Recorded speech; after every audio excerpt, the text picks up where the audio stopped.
Overbeck staggers out of his house with a canvas bag, still trying to process the last few hours of his life. Everything's a blur, nothing makes sense, and his veins are still pumping with a tingling concoction of anesthesia and adrenaline. Feels like Nam all over again. One minute you're drifting off to some faraway dreamland, the next you're fighting off the surgeon in a strange, foggy half-nightmare. He remembers seeing the nurse twitching, convulsing, changing into something he didn't quite understand, and still doesn't, even though they're everywhere. He remembers sensing something was off. Way off. He remembers his gut churning, twisting, fighting against the weight of his eyelids, trying his best to keep them open as bloody hell erupted all around him. He remembers falling to the ground with the nurse, the tray clattering, the knives and tools scattering. He wanted to sleep, just sleep, but he ordered his eyes to stay open and spotted the syringe rolling over the antiseptic floor. He remembers jerking his arm out, grabbing the syringe, and smashing it into his heart. Or was it his arm? Or maybe both. He doesn't remember anymore. Doesn't matter. All that matters is he made it out of that hell alive. He shakes his throbbing head and clambers over a barricade blocking an alley, winds his way through the burning city toward the market. Most of the city has been reduced to shit. Smoke and fumes seep through the streets. The air reeks of burning civilization, burning humanity. He recognizes the smell, brings him back to places he'd rather forget. Emergency sirens keen endlessly over the echoing shrieks of the infected. Flames erupt from the ruins and barricades, making Philly look like a smoldering wasteland of death and destruction. He had read articles about the so-called green flu. It had only been a few days, and it already felt like it was bringing us all back to the goddamn Stone Age. This is worse than Nam. Way worse. Philly in chaos and overrun by the infected. It was more than a common flu, no kidding. Dozens of conspiracy theories, and now it doesn't matter. It just doesn't matter. All that matters is surviving. Been here before, many times. He hears someone shout out a curse and spots a young woman clobbering an infected horde by the market entrance with a rake. Impressive. Up and at 'em, soldier. Mind if I cut in? They slash through the infected until all that's left is writhing flesh and gore. He stares at her. She approaches him. Not bad, old man. Name's Zoe, last woman on Earth. Not really, but it feels like it. She laughs and wipes chunks of putrid flesh off her arm. She reminds him of a kid he knew in Nam. Strong smile and beaucoup funny, beaucoup fierce. Just like her. Hello? Anyone out there? I need a hand over here. Bill hears the cries for help above the agonizing groans of the infected.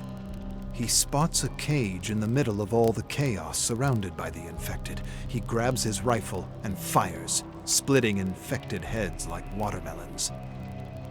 He approaches the cage with Zoe, where he sees a man covered in blood. Out of the frying pan and into the cage, he laughs to himself. How'd you end up in this shithole of a thing? The man sighs. Quit yapping and get me out. Zoe looks around. Something ain't right about this. She's got good instinct. Bill's feeling the same knot in his belly. The man smashes the cage. Just get me out of here before they come back. Bill lifts the butt of his rifle and smashes the padlock off the latch with a mighty clang. Merry Christmas, kid. The man smirks. I like that one, Gramps, and I ain't a kid. Call me Francis. Francis steps out of the cage, repeating, Merry Christmas, Merry bloody Christmas. Bill spits over an infected corpse sprawled over the rubble. That's my line. Find your own. Francis's smile grows. No copyright on a line like that. Bill knows what he's doing. They're kind of a pack, and this ain't about a line. This is about who's calling the shots. A lot of brass for a civilian. Truth is, no one is really in charge in this shitstorm, and we all gotta take the lead in some way or another, and he's too stupid to understand. He ought to break him now before things get nasty, set him straight. He inches closer to the man. Zoe sighs. Boys, it's just a goddamn line. A sudden clicking sound behind them, and Bill senses they're screwed. They turn to face three men with guns trained on them. Out of the cage and into the blazing goddamn fire. Francis sighs. Shit. Canadians. Bill looks them over. A group of men in makeshift hazmat suits and rifles. We ain't Canadians. Now move! Bill looks to Zoe and Francis and goes sotto voce. They're survivalists. Francis scrunches his face. So, what are you saying? You saying they're worse than Canadians? Bill doesn't know how to respond to this. He fought with Canadians, damn good soldiers. What's your beef with Canadians? Francis shrugs. What is it? An idiot prods Bill into a room with some kind of makeshift electric poker.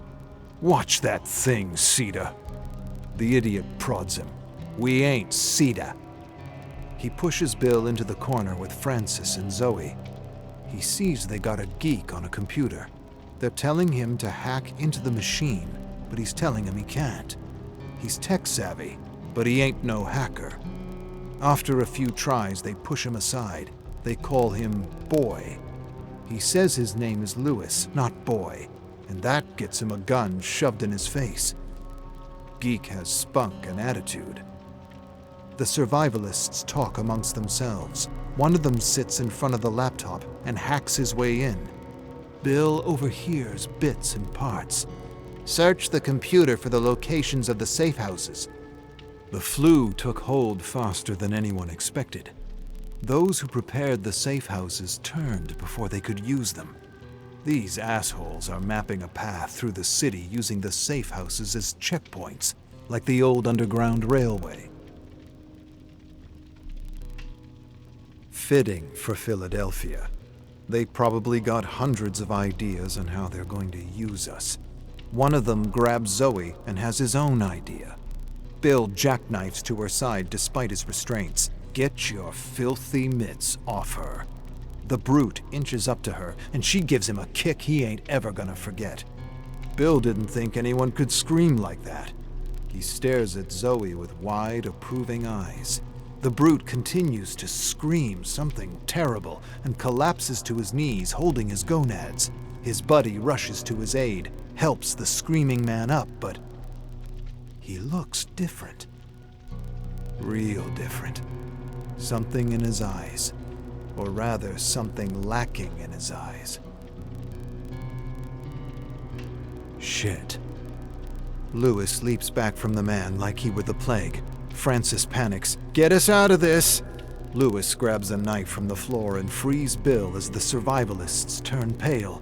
Screams and yells echo around them as Bill frees Zoe and Lewis frees Francis.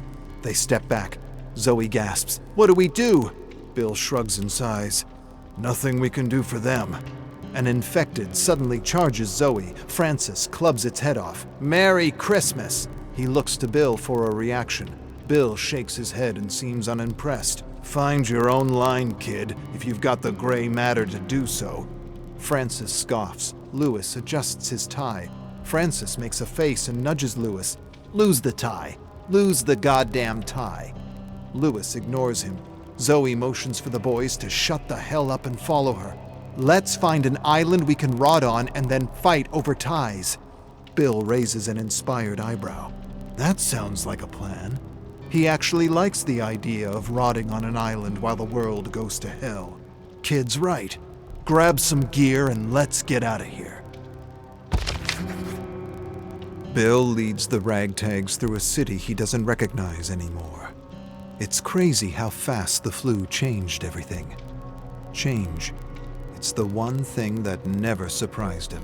The one constant in his life. change and surviving in the new normal. But this new normal could take some getting used to. Ain't like they're going to tear each other apart, apologize, then be friends again. He stares into the gloom and goes over the last few hours of his life in his mind. He didn't catch anything. They didn't catch anything, and by all accounts, they should have. Then it dawns on him. They're immune. They're asymptomatic, ticking bombs just waiting to spread the flu. I brought the flu to them. Poor bastards. Lewis steps up beside Bill. "What now, Pops?" Bill contorts his face. "Don't call me Pops. Old man, I don't mind, but not Pops." Bill marches on. "I tell you what now. Now we find a safe house and get some rest. But not before you punch Francis in the mouth for talking more shit than a sewer." Bill laughs. "I'm messing, kid, but I see you getting pissed with all the Thai jokes. Don't let him get to you. His way to cope with all this shit. I knew guys like him in Nam. They're just scared to die and distract themselves by messing around with others. But what really gets me is he stole my goddamn line." Lewis laughs. Bill doesn't find it very funny. I know. Imitation is the sincerest form of compliment. But that civilian using my line, that just ain't right.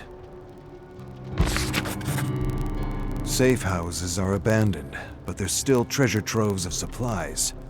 This beast of a flu hit fast and took no prisoners. Bill sighs and doubts evacuations are still running, counter to Zoe's belief that the government actually still gives a shit. World has gone to hell and the government don't care, but he ain't saying anything.